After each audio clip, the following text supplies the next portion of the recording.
Okay.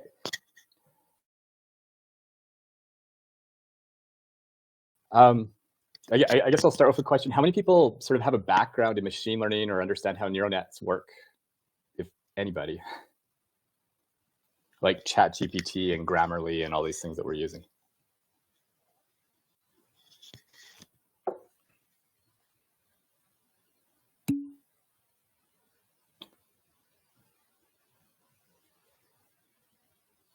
No. We've all used algorithms though, right? We've all used social media and we've all used Netflix and those things. So we've all been using these things for a long time. ChatGPT is not significantly different than most of the other natural language processing systems that we've been using. It's just really effective, and it was, I guess, released to people in a way that sort of clued us into what the potential of this stuff is, and I think that's one of the reasons it's had such an impact. But we're going to talk about how these things work and how they may impact sort of the world we're all working and living in. Does anybody have? Yeah. I guess these are bad questions to ask in this kind of context, but does anybody have any experience sort of working with ChatGPT or using things like ChatGPT?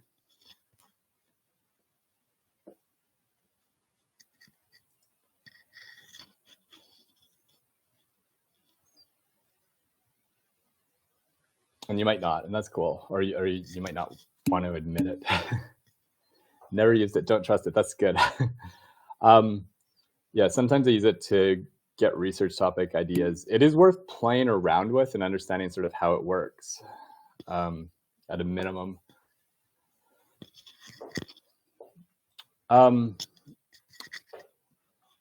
AI is really the wrong word here, and we'll talk about why in a second. ChatGPT is not really, like, it's not an artificial general intelligence, right? So like in the history of people talking about AI, right? Like an artificial general intelligence is, something like, I don't know, like a Star Wars robot or something like that, something that, can actually think for itself, right?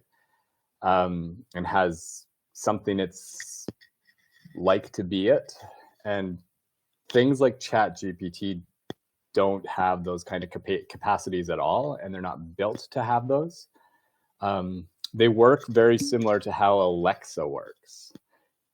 Yeah, and that makes sense. And they're collecting your data, right? Like it's not like OpenAI is not doing anything with the questions you ask it or the data you share. And we'll talk about that. But yeah, so you're giving it information when you use it. You're doing the same thing though with Grammarly, with Netflix, with any of your social media apps, with Amazon Prime, with shopping at Walmart, right? Like what these are is they're algorithms, right? An algorithm is just a fancy word for a formalized set of instructions that solve a problem, right? And that's what computer science is. That's what that means. That's what an algorithm is just a solution to a problem. And that's really what computer science has been about for like the past 40 some years, right? Is algorithm design, or at least in a significant part, right? Which is, building step-by-step sort of solutions that allow us to solve problems. The simplest examples of that, right? Like and sorry, I'm going to spend some time talking about this because it's worth contrasting with how ChatGPT works. If we used to talk about things like designing an algorithm, like back when I was in university, we would talk about things like, suppose you want to find somebody's name in the phone book. Like you could just go like page 1 and sort of make your way through the whole thing. That's going to take you forever, right? But that's an algorithm. That's one way to find somebody's name in the phone book. A better way would be to sort of like divide the book up, go to like the person's last name and then take that section out and then, divide it up. That would be a significantly better algorithm. That'd be a better solution. It would take less time, less steps. And what you do, what you do as a computer programmer is you think about what's a set of instructions that I can give somebody that is going to solve this problem as quickly as possible without sort of any bugs or errors or uncomputable lines of code or something like that. those traditional programs were what we call linear, and so what they were was step-by-step instructions. And you think about like a cooking recipe, right? You know, if you want to bake some cookies, you do step 1 and 2 and 3, and the cookies are as good as your recipe is, right? And as good as you follow. If you don't follow the recipe, you're not making good cookies. What we started doing, I guess in the 80s, so not that, maybe that's a long time ago, is they started modeling computer algorithms on the way the human brain processes information. And these are what we call neural nets, right? And we'll talk about that a bit in a second. But they work radically different than like an old school program. They're not sort of like a set of linear instructions that you follow step by step by step. And these things, again, they're the same thing. It's just like, here's how to bake cookies. But instead of sort of giving you a set of instructions for how to bake cookies, it's like, this is how you process the information that would get you to cookies at the end. And I'll talk a little bit about what that means in a second. But what that's allowed us to do is make these radically adaptive programs that can use big data sets to do all sorts of really interesting things. And that's where we're at. And that's what ChatGPT is. It's a general purpose problem solving tool, right?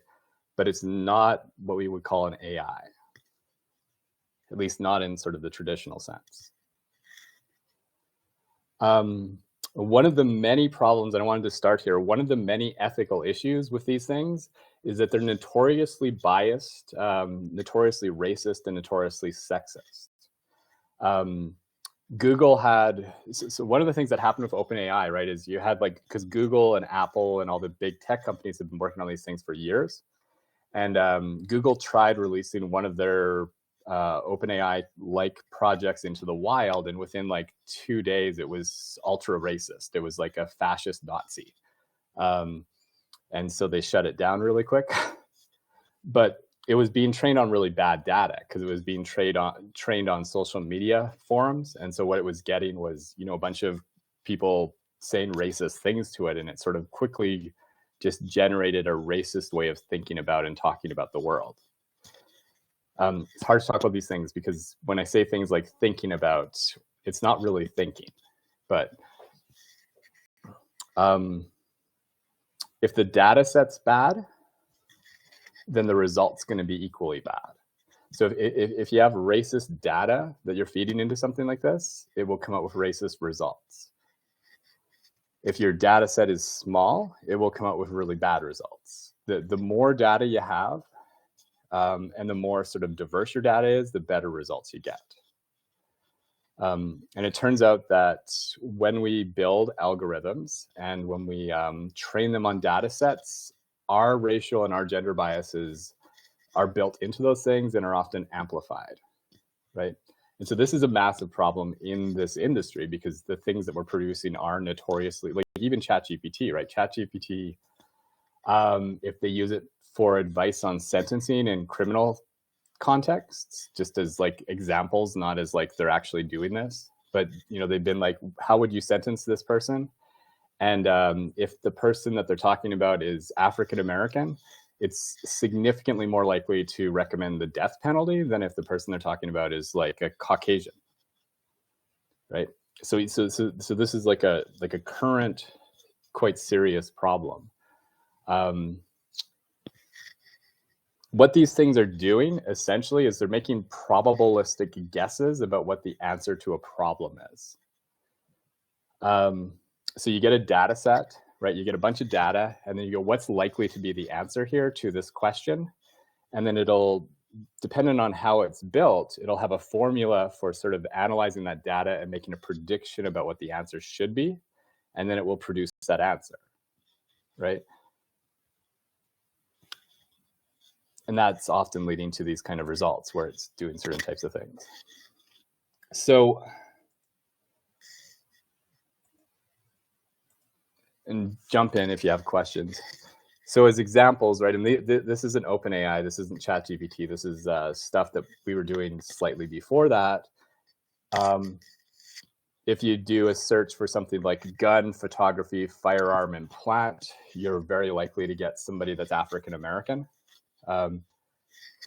You look for something like tech, electronic device, photography, mobile phone, you're likely to get somebody Asian, and you're likely to get something that's sort of health related. These are the kinds of examples, right? So sometimes racial biases can be good, sometimes they can be bad. I mean, I guess it can't be good, but you know, we know there's different kind of racial generalizations people make about people, right? And you can have racial biases that advantage a group in certain contexts, just as you have racial biases that would disadvantage groups. But it's not cool if we have algorithms where you put in gun and plant and then you get like a black man holding a gun, right? That's not what we should be getting. This is a problem that we've had though since we started using search engines, right? These things are working on generalizations about large sets of data. And so if we have biases in our data, they'll reproduce those results.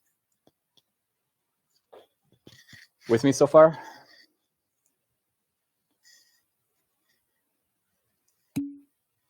Okay.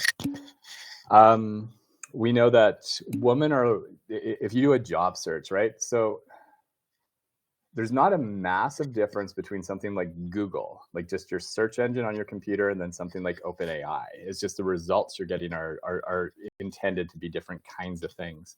But if you ask like Alexa, like or Siri, or you go to Google and you ask it for, you know, a job, right? Find me jobs in my community. It's doing the same type of thing as OpenAI. It's using an algorithm and the data set that it has available to it, which is, you know, information on the internet about your region, along with your cookies and along with your search history and data it has already about you. And it's using those to generate responses that it thinks will be relevant to you. You've also got advertisers adding things into that. So that complicates things, right? But it's generating unique results that it thinks will be relevant to you. And so, like, if you're a woman and you go on a computer and it's your computer, so it knows you're a woman, right? It will go, the kinds of jobs I should present to you are different kinds of jobs than it would present to, say, a middle-aged white dude like me, right? Women are way less likely to be presented with high-paying job advertisements compared to their male counterparts on things like LinkedIn or even just doing a general search. And again, it's because these algorithms, the way they work is they make probabilistic generalizations about this user is likely to get this job, or they're likely to want to apply for this job. And then they make assumptions about who's likely to be the successful candidate. Is it going to be a woman or a man? Sexist bias built in, and you get information about the world that way. And this has been going on like right since Google showed up, right? These are problems we know about, and they're really hard to address. Some of these are intentional, some of these are not, right? So like airline companies know that if you're the type of person that uses an Apple phone, for example, you are likely to spend more money for similar products than somebody that uses a Android, right? And so if you go on an Apple phone and you look for commercial airline prices, or at least if you did this 10 years ago, you would get different airline prices than if you were using an Android. And this is because they would use the cookies and they would go, oh, this person's likely to spend 10% more on this exact same thing as the guy that's using the Android. So we're going to target our ads in that context. It's that kind of general principle that people use when it comes to data analytics that's doing the same thing here, right? Make sense?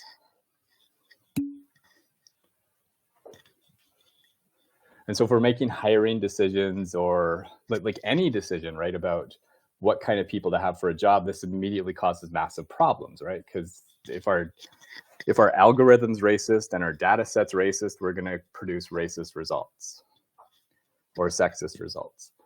So the question is why? We definitely don't have time to go into this here, and I don't think I would do a good job, but I did post some videos about this.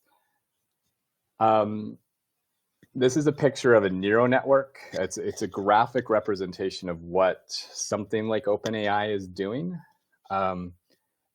These kind of programs, again, they're not linear, right? A linear program is what you sort of think of when you think of a computer program. It's a set of instructions. It's like a recipe. This is how contemporary algorithms work. These are still computer programs. What they are is ways to solve problems, right? And they're built to simulate the way the human brain processes information. They don't work exactly like a human brain. It would be a mistake to say this is analogous to the brain. That's not what's going on here. But they process information in the same kind of way. What you have is a layered set of inputs, right? And so you have an input layer where stuff comes into your system. Think about an eye. It's getting data from the world. It comes to the eye. And then you've got a bunch of hidden layers. And these hidden layers are, how do I explain this without getting too complicated? They're like, I guess they're boxes where a bunch of information is collected and then it's passed on to another hidden layer. And eventually you get to an output layer, right? So think about, like, if you have an eye, it brings in information, it throws that information in a box, and you have a bunch of other senses, they bring in information to that box. And eventually that box says, oh, this is a cat, because, you know, it feels furry, it looks like a cat, smells like a cat, it sounds like a cat. Those pieces of information say, move it to the cat, the next layer, it's a cat. Once it sort of goes on to that next layer, is it, you know, then we get some more information, and then we keep pushing out until we get to an output layer. The more layers you have, the more complex your thing can get, and the better it can be at getting accurate results.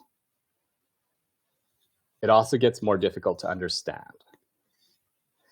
So one way to think about this is your input layer is bringing in a bunch of data from the world, right? And it's bringing in a whole bunch of different kinds of data. So you've got data sets that are just bringing in data, and your hidden layers are different ways of sorting that data, right? And they're all like yes or no signals, right? So they're binary in the sense that they're either flash or not flash. That's maybe getting too complicated. I'm not going to ask you to replicate any of what I'm talking about here. Basically, we don't know what sort of goes on in hidden layers. What we do know about these things is we create an algorithm where it's got a bunch of ways sort of sorting the information that we send into it to produce various kinds of outputs. And then we train it on data sets. And I think if I say more, it's just going to get really confusing. So I'm going to give you an example, right? So suppose we want to teach like a neural net to identify the difference between cats or dogs, right? The structure of the neural net's what's doing the work here. It's got a bunch of different, basically, sensors for bringing in data and then sorting it, right? What it's doing in this middle layer, even the best of our computer programmers can't really say this is exactly what's going on here, but it's just sort of different mathematical models for sorting data. But we bring in the data, it comes into this middle layer, and then it sort of gets sorted. When different boxes get checked, it sort of will go to our output. It says output cat or output dog, right? When it gets a high enough set of middle layer signals sort of bouncing, how do I say this? Okay, so suppose that I build this system and it's just designed to tell the difference between a cat or a dog, right? And then I put this cat in front of it, right? So all these little input boxes are looking at different parts of this image here, right? You know, one's maybe looking at this ear, this thing's maybe looking at the eye, this thing's looking at the tail part here, right? And so they're just bringing in different information from this picture. And they're like, is this a cat? That information kind of comes into these middle layers, and it's like, well, and these are just numbers. So again, this is a metaphor. But what it's doing sort of at this middle layer is it's saying, okay, this kind of looks like a cat ear over a dog ear. And once it has enough information, or once the value is high enough, it'll say, okay, yes, this is a cat ear, and it'll click, right? Whereas if it sort of was the kind of thing that didn't give enough information, then it would say, no, no, no, this is not a cat ear, and it wouldn't click. Eventually, this collective data that's generated in the middle will be high enough to say, this is the thing I'm going to do. And then it will click and say, yes, it's a cat. And I'm 94% confident of that, or 92%, or whatever your threshold for guessing is. That's not the best explanation. Does that make sense? Do you have questions?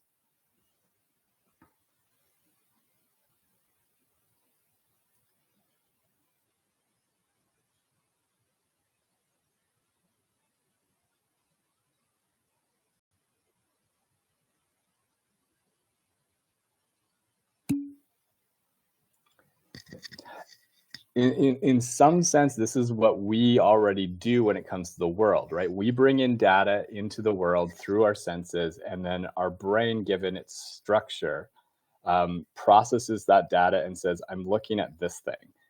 It's interpreting data, and when it gets enough sort of confidence, then it's saying, this is the thing I think that I'm looking at. Not exactly the same, but similar. That's the goal with how these things are modeled, is to try to emulate what human brains do when they process information.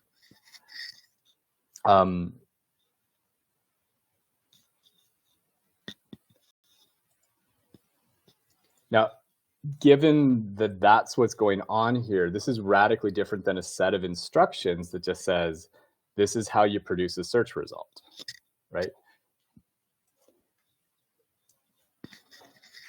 So given this structure, we end up with two different kinds of sources that produce pretty significant biases, right?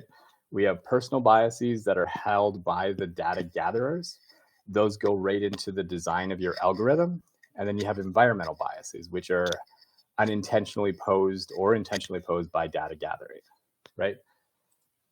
So if, again, I wanted to build something like this to recognize cats or dogs, right? The way I build this algorithm, the things that I say, these are important things to pay attention to here, are going to be based on my own biases about what makes a cat different from a dog, right?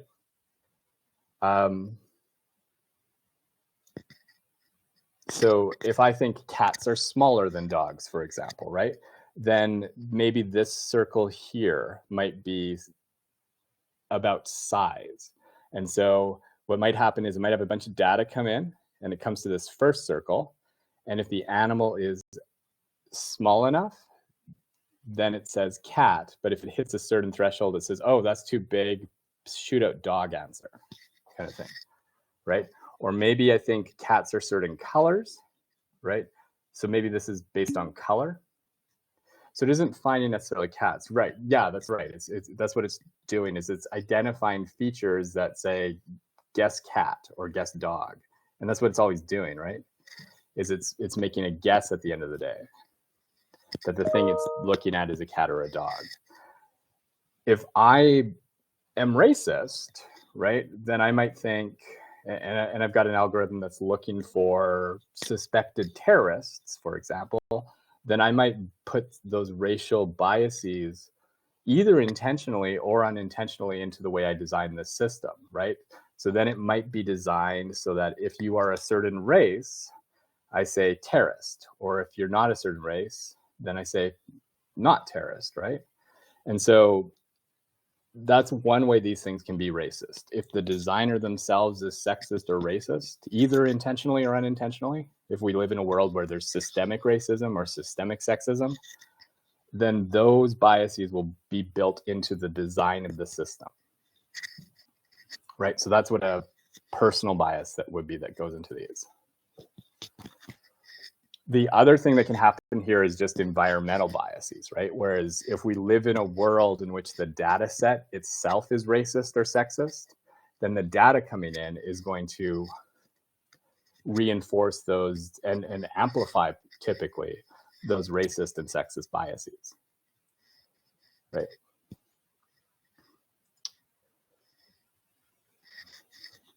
Um, we all have individual biases, right? The whole big data economy works on that, right? There's things that you like, that you dislike, that you know about yourself. Like, it's not like these things have to be built really to say things like, oh, if your skin's a certain color, then you're likely to be a terrorist.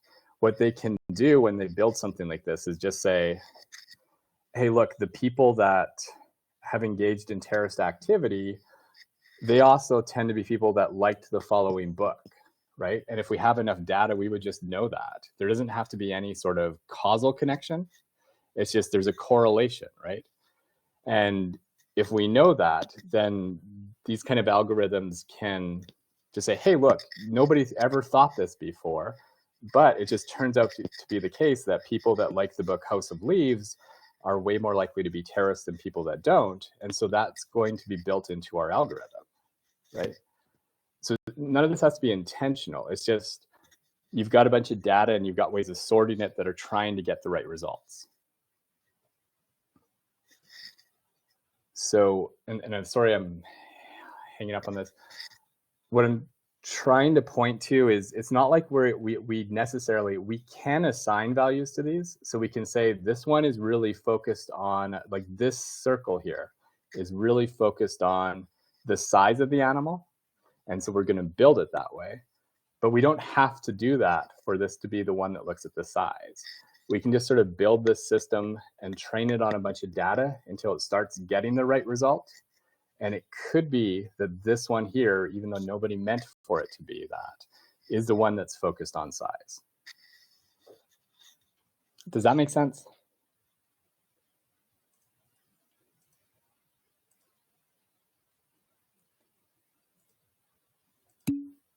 Okay. Right, because I mean, what you're doing with these kind of things, right, and just think about a person that turns on Netflix for the first time, right? Netflix doesn't know anything about you or what you would like. So it's just showing you random things until you actually click on something, right? And then the second you click on something, it remembers this is something this person liked or at least watched for 12 seconds, right? And then that will impact what it thinks about you in the future, right? Because what it's trying to do, like the Netflix algorithm, is it's trying to have you show up here and you watch it, right? So the result is you are here, it gives you a recommendation, you click on the recommendation, right? Or you stay on the platform as long as possible. That's what the algorithm's trying to do. So what they're trying to do is, what the algorithm's essentially trying to do is show you things that will keep you on Netflix. So anything that keeps you on the screen, that data will then be fed back into the system, and it will remember this is the kind of stuff that you pay attention to, right? And it'll be unique to you. And again, nobody has to intentionally define what those values are, right? But the system itself will, because it's getting the result, you're staying there watching Netflix. So it's, in some sense, deciding for itself what its priorities should be in that middle layer. And that's how these things work, which is why they very quickly do crazy things or become racist or sexist or whatever they're going to do. So if we're going to be using these everywhere, which is what we're doing increasingly, we have to be aware of this and we have to do things to kind of minimize these impacts. One of the things we can do is just increase diversity, right? Build more inclusive design teams, build more inclusive data sets, build more inclusive workplaces, right? If we do that, then we're going to have data that's more diverse, and we're going to have algorithms that are more diverse. So that's a good place to start.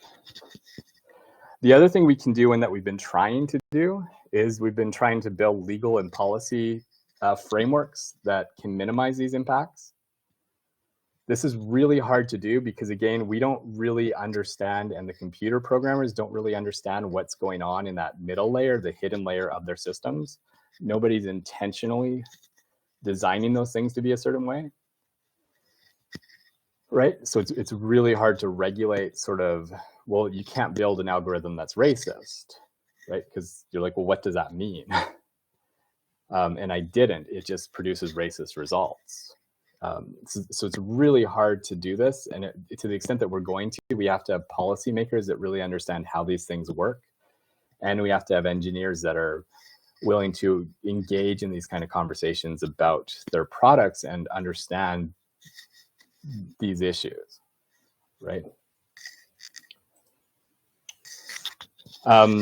Likewise, ethics education, right, needs to be an important part of STEM training, right? If people that are building these things aren't aware of these kind of problems, they're just going to produce worse results. So there's the first issue.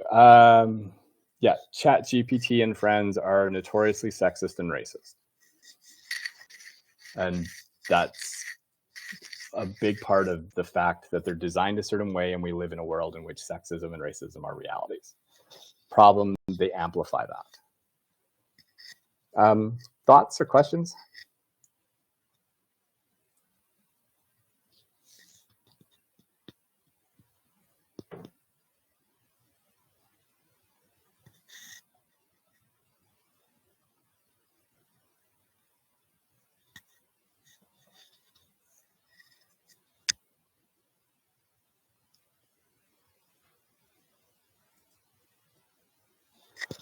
Okay.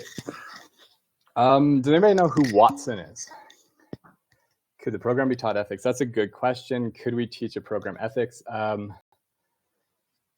Yeah, and they do that, right? So, with some of these things, they're programmed specifically. Like if you go to Alexa and you ask it to tell you a racist joke, it'll tell you why it can't, right? So they build these things with these kind of yeah. So that's one of the things people are doing, and that's really good.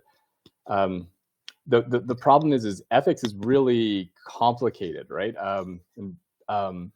It's probably not linear, right? Like whatever morality is probably like whatever the proper way to think about ethics is, whether it's like some of you are still ethical relativists, right? So, you know, maybe morality is nothing other than sort of cultural mores, or maybe the deontologists are right, and morality is sort of like this really complicated way of respecting persons.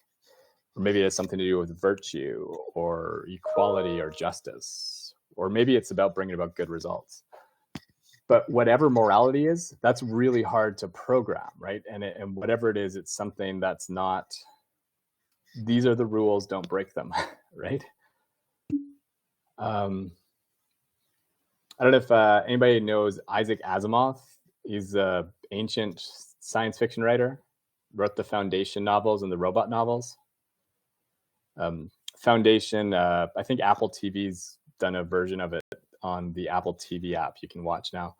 But Foundation was one of the many influences for Star Wars, right? But classic of science fiction. Anyways, back in the day, he wrote the 3 Laws of Robotics, which were 3 rules that there were 3 ethical rules that an AI had to be built with in all of his novels to prevent AIs basically from hurting and killing humans. And then all of the robot books are about logical conflicts that occur within these rules and sort of like the problems that come out of it. But yeah, that's a design problem I think that computer scientists have been trying to think about for a long time, right? Is what is ethics and how can we teach that to these things that we're building? Because yeah, hopefully that would help. And again, these things can't, like these kind of algorithms, it's not like they can actually think, right? So it's not like we've got to get it to understand ethics. We've got to figure out what's a way to sort of build ethical principles or rules into an algorithm. But yeah, that's really good. Any other thoughts or questions here?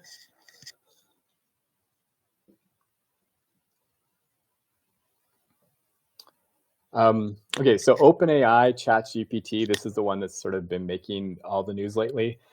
This is just like an advancement of the kind of algorithms we've been using for decades, right? It's not different fundamentally from Google or from Netflix.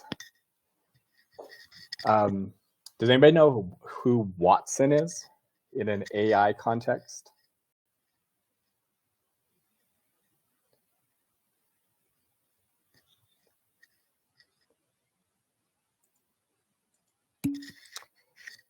Oh, yeah, Gary Watson. No, so Watson is a so Watson's name comes from 2001: A Space Odyssey. It's the robot that there's a computer artificial intelligence that ends up fighting with a human in that movie famously. But no, Watson is it's a natural language processing AI. It was one of the first really big ones. It played Jeopardy. I think about 15 years ago. I think it was about 2010. But it played Jeopardy against the world Jeopardy champion. So it played Jeopardy against Ken Jennings and another guy, and it just annihilated them. But it was an AI that was designed to play Jeopardy.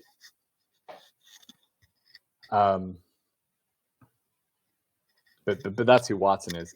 But Watson is the sort of the historical AI that has the most in common with ChatGPT. These are chatbots. What they're designed to do is to basically have conversations with humans. We've been doing chatbots for a long time. Most of them are really, really bad at their job. What made Watson different is that he used the neural architecture that I've been talking about. He used like a neural net as part of natural language processing to try to interpret sentences, and then used Bayesian reasoning, so probabilistic guessing, to guess answers to Jeopardy questions. So Jeopardy is a really hard game to get an AI to do, right? Because Jeopardy is about understanding English language sentences, right? So it's not like something you can just sort of search and go, what's the answer here? You have to actually be able to interpret a sentence. And we're all really good at that. AI is really bad at that. So Watson was built to do that. And Watson killed us at it. Like, not annihilated the best humans at Jeopardy, right? And this was like 15 years ago. So this was a long time ago. And ChatGPT is just a successor to that. So what these things are designed to do, let's see, I'm gonna go back. What something like OpenAI or Watson is designed to do is to understand the structure and meaning of human languages. So they're designed to interpret accurately, and that's a better way to say it than understand, because they don't understand what they're doing, but they interpret and accurately identify the structure and meaning of a human sentence by looking at different parts of that sentence, right? So they basically use an algorithm to break down a sentence like, what's the biggest airport in Canada, into its different parts, so that they know they're looking for, a large airport in the country of Canada, right? And that's incredibly difficult for a traditional computer to do. Really, really easy for something like OpenAI, right? So again, this is an algorithm built to interpret English language sentences and then produce results that are accurate. And then what you do with that is you train it on a whole bunch of data, right? Which is what they did with OpenAI and what we're increasingly doing with OpenAI, right? We have massive data sets out there because we all use the internet and we all use social media. So we're constantly producing more and more and more data. OpenAI and systems like this are just trained on that data, and they're designed basically to understand sentences in natural languages like English and produce results that are relevant, right? And that was suddenly a big deal and is a big deal because what you can do with this thing now is it essentially, like, it acts as if it understands what you're saying to it. And it's really good at mimicking understanding what you're saying. And then it'll produce results that are relevant, right? So you can tell it something like, produce a course outline for a Philosophy 300 course, and it will produce a course outline, right? And that course outline will be pretty accurate, and it will look like something that we would use for a course like that. And the way it does that is that it has access to all the data that's on the internet, right? And any extra data that people have fed it. So any professors or universities, for example, that have put their course outlines for intro business ethics courses on the internet, that data is available to OpenAI, right? And so it can look at what all these professors have done and go, this is what's common to that course. And then it can say, here you go. Here's what 92% of the professors on the planet assign for that course. This is what it should look like, right? Or if you're a student and you're taking a course where your professors are asking you to do really simple things like COM 250 or 150, for example, right? Where you're asked to produce paragraphs, or you're asked to produce emails, or, you know, things that are very formulaic. You can say, write me a job advertisement, and here's the parameters. And it will produce something that looks like everybody else on the internet would do. And what's the internet full of? Ads for jobs, right? Or paragraphs, or any. So this is suddenly a massive deal because basically anything administrative or communicative that we do can be produced by these natural language systems because they are really good at doing that, right?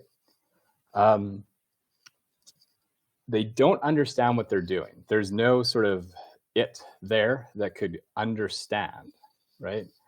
And they're not designed to understand. What they're designed to do is to break down a sentence into its parts, identify the core parts, and then correlate that with an accurate answer to that question. But that's not the same thing as understanding what it's doing. It's mimicking, right? So it's not a real AI, but the result is the behavior of understanding, which for some intents and purposes is all you really need, right? They cannot genuinely create new and novel things, but they do get really close to doing that. They can lie, they can bullshit, they are really good at that. They can combine data, and they can riff on existing themes, right? So one of the easiest ways, for example, to test or identify that somebody's used something like ChatGPT to generate an essay is they will produce just complete nonsense lists of citations, right? Or they'll just make up facts. They're really, really good at doing that because they're not accountable to anybody, right? So they can just do that. It's one of the general principles in fake news in general, right? Is generate a made up fact and just act as if it's likely to be true, especially if you've got a number connected to it. But these things will do that all the time. They really like lists as well, right? So that's another thing. If your writing's full of lists, that's something your professors will flag, and they'll go, this might be AI generated. But again, not a real AI. It doesn't have a sense of self. It's not conscious. It can't set its own agenda. It's not free. It doesn't have intentions. But even without all those things, it can be really effective at things. So this is artwork in the background here right now. But when I used to teach about AI, I used to just fill the slides up with all this AI-generated art. Because one of the things students always say, right, is you can't, well, they can't create, right? And it would be actually amazing some of the stuff that you get just generated by AIs, because they can riff on what we do, right? So you can go into like ChatGPT or is it Dolly? What's it called? I don't know if anybody knows. There's one that's just designed to create artworks. And you can say, create me 20 images of rabbits or cats that look like they were designed by Hayao Miyazaki or something. Like, just pick some artist. And it'll just generate a bunch of images that are different and distinct and brand new, but they're in the same art style as an existing artist, right? And so this image here, this is a display at the Denver Museum, and it's just a giant computer screen. And then the thing is constantly just generating new works of art based upon data that's being fed into it. And some of these images are quite beautiful, but what it's doing is it's just riffing on things that we already do. And this is why in Hollywood, it was such a big deal in the last round of protests, when they were fighting about their contracts, right? Snap. Yeah, exactly. That's what you're doing, and we're training these things to get better at it, right? And there's all sorts of really legitimate, awesome uses of these things and fun uses.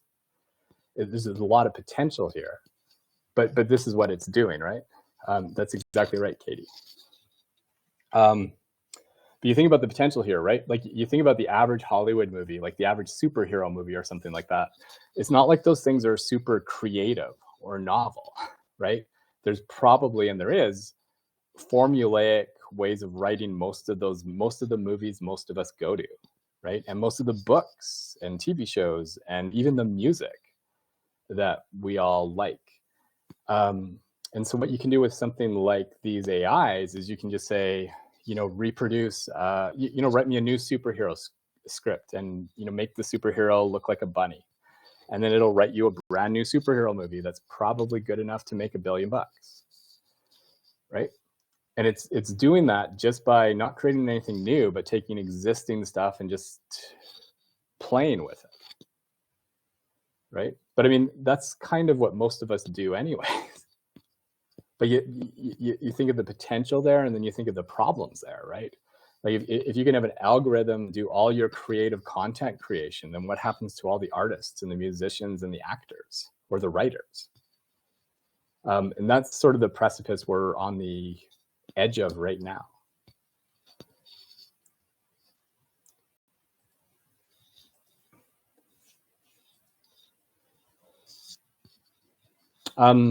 Thoughts, questions about any of that?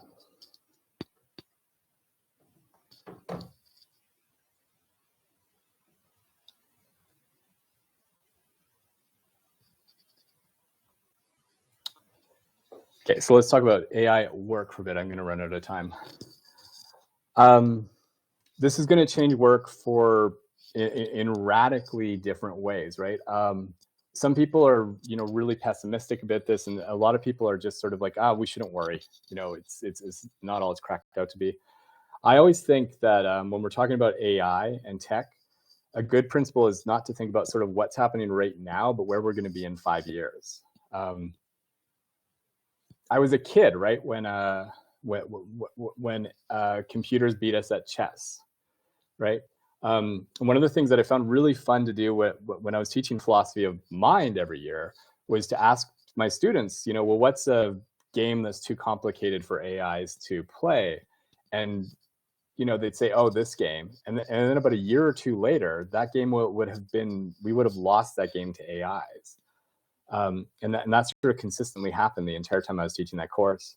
5 years ago, so we're way past this, but 5 years ago, a team of AIs annihilated the best Dota players in the world. Dota is a really complicated computer strategy game, right, where you play with multiple players. I don't know. Have any of you played Dota?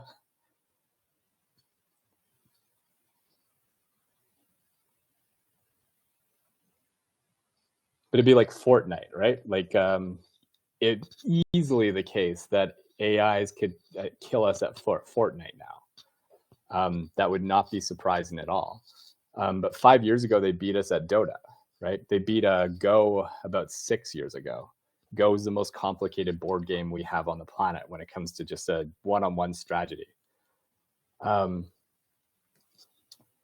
5 years from now, that's sort of the principle to take into account here, right? So if you have these kind of algorithms already doing a lot of low-level administrative and professional tasks, we really should be thinking about where these things are going to be in 5 years, right?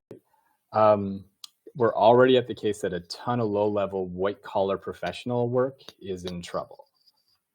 And that would be any and all office management and a lot of like creative industry kind of jobs, right? The jobs that are probably most in trouble right away, or at least most subject to be radically altered by this kind of technology, are things where there's really clear steps of procedures that need to be followed, because this kind of an algorithm can be really good at doing that. So coding jobs, right? Or tax consultants, financial analysts, investors, like a lot of these things are going to be radically altered quite quickly. There's actually been a ton of job losses in Silicon Valley already because people can outsource the coding and you can get coding that's done pretty accurately. And instead of having a team of coders, you have like an AI do your code. It'll do it really, really quickly. And then you have a couple people just assess the result at the end of the day for accuracy. Jobs like interpreters and translators, right? And you know this if you've got like if you've traveled recently and you use something like Google Translators or an app like that, right? You can navigate pretty well around the world already without needing to actually speak the languages in the places you're going, because your AIs will do a good job of that. Increasingly, these things are going to get better. Anything generating surveys, right? Most of the administrative roles we have, most middle management jobs like associate deans, a lot of these kind of things, we can take a lot of that work, arguably, and we can outsource it to AIs that will do most of it, right? Yeah, especially as we eliminate paper files.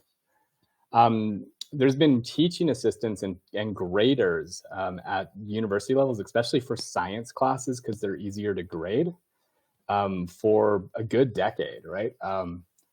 There was a Harvard famously has a computer science course where they use something like ChatGPT as your teaching assistants, and it answers all your questions and does all your grading, and it does it probably better than a human would. But those kind of jobs increasingly disappearing. We use these all over the place in medicine and law already, and have been for a while, and they're getting better, right? But increasingly we will have diagnostic tools at our fingertips that can just go look through databases and give us really accurate information about what the best treatment is for a disease. The potential here is awesome, but it also means that we're radically transforming or losing jobs that currently exist, right?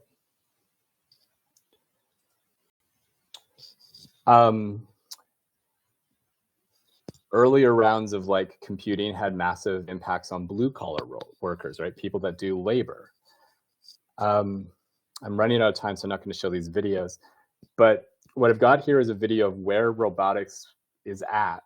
So there's a really short video clip if you want to watch it, just of Boston Dynamics and their best robots. But those things are using neural nets. They're trained to move, right? You think about a baby has to learn to walk, right?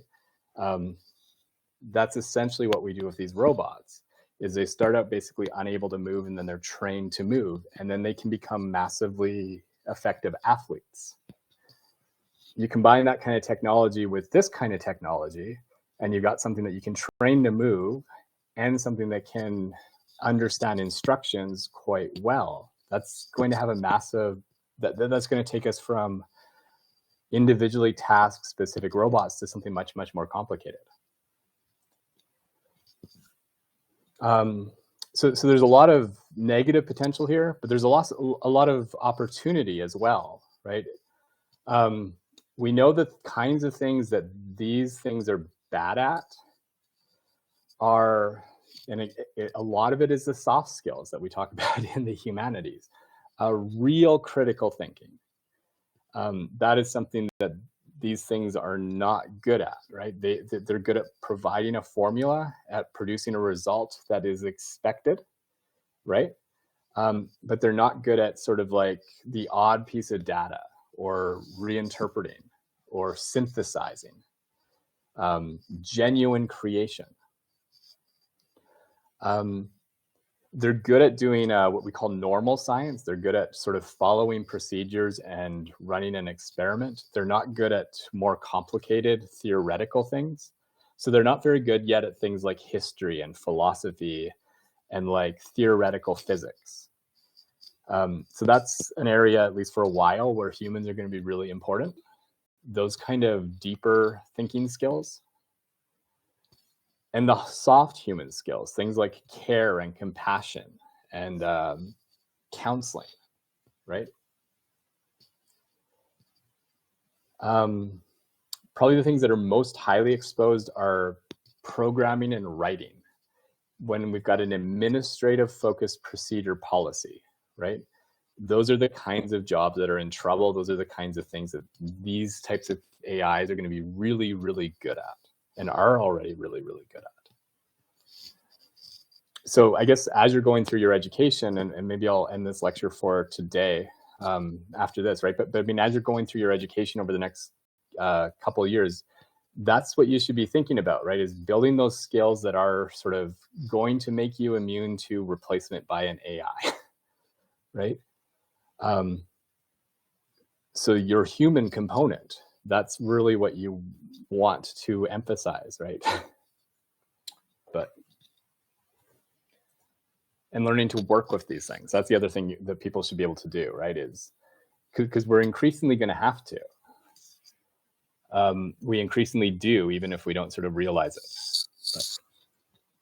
But I mean, nobody's going to say, right? Nobody's going to say to you anymore, you know, take a week to write me, you know, a one-page report, when you could have an AI generate that report for you in 10 seconds, and then you could spend an hour reviewing that report and revising it for accuracy, right?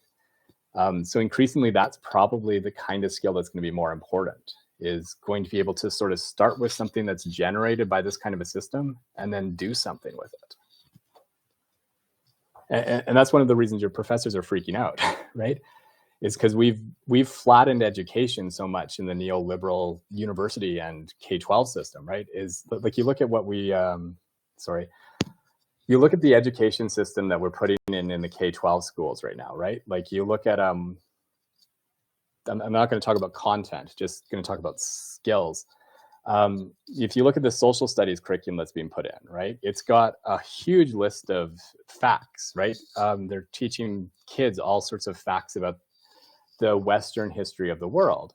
And that's the plan for our new social studies curriculum in Alberta. But one of the things I would be concerned about as an educator with what we're doing or planning to do is we've got a massive list of facts, and then we're going to be asking kids to memorize and list these. And that's really the only thing that teachers will be able to do, because again, there's a massive amount of content that they're going to be asked to produce and make sure kids understand. But what that takes out of the curriculum is space for them to do things like critically analyze and critically think about and engage in problem solving, right? If I have a massive list of facts that I want you to learn, you don't have time to do anything other than memorize and regurgitate, right? That kind of education is training people to do things that algorithms can do better than us already, right? It's this other kind of stuff, being able to work with data, that you can't build an algorithm to do right now. And those are the kinds of skills that are going to be really important in the future, right? Problem is those are much more difficult to test, right? You think about the assignment for this course, right? And maybe I haven't done a good job of implementing, I don't know. But, you know, going out and actually sort of taking this course material, at least in theory, or at least what you know about goodness, and then trying to do something to transform the world, right? That's the kind of thing you can't get an algorithm to do. And if that works, and I don't know if it worked, right? But, you know, if you learn those kind of skills, you're learning something that is radically different from, again, what I can get a computer to do for me already. right? Increasingly, those are the kinds of things that we should be teaching and that you should be learning. The way we've taught education for the past 10, 20 years is we've flattened it, right? We've been like, we want something that's really quantifiable, and we want something that's very objective and very measurable. And so the way you're going to get an A in this class is to do this, this, this, this, right? Well, I can give that to an algorithm and I can produce that result now. And as your teacher, right, I can give you a rubric. It can be really clear, and I can just check the boxes, and you did that and that and that. That doesn't mean you learned anything, right? That just means you followed a procedure really well. We're now in a massive problem. The way we've tested and demonstrated our learning of anything is exactly the way these algorithms produce results, right? Doesn't mean you actually know anything, but you are producing what the algorithm wants you to produce. And if you can get an AI to do that for you, why would you do the work, right? And if the AI is doing that for you, how on earth can we test what we think we are teaching you? And so one of the big problems we have today is, given this possibility, even if you're not intentionally cheating, right? But just given the fact that you could, how do we radically redesign education so that we can guarantee we're actually teaching you things and teaching you things that are useful in a world where your computer can do this type of stuff we were already teaching you? But that's the problem that we're all faced with now, right? And we weren't here a year ago, or at least we weren't aware that we were here a year ago. Anyways, that's the world you're graduating into. So I think that's where I'll end for today. I've got, I think, one more paper that I assigned to talk about. So I'll spend about 10 minutes. I'll put a short video up on that one. I'll send out an email tomorrow about the group projects. Let me know who's going to go when, and we'll go from there. Have a good break, everyone. Any questions?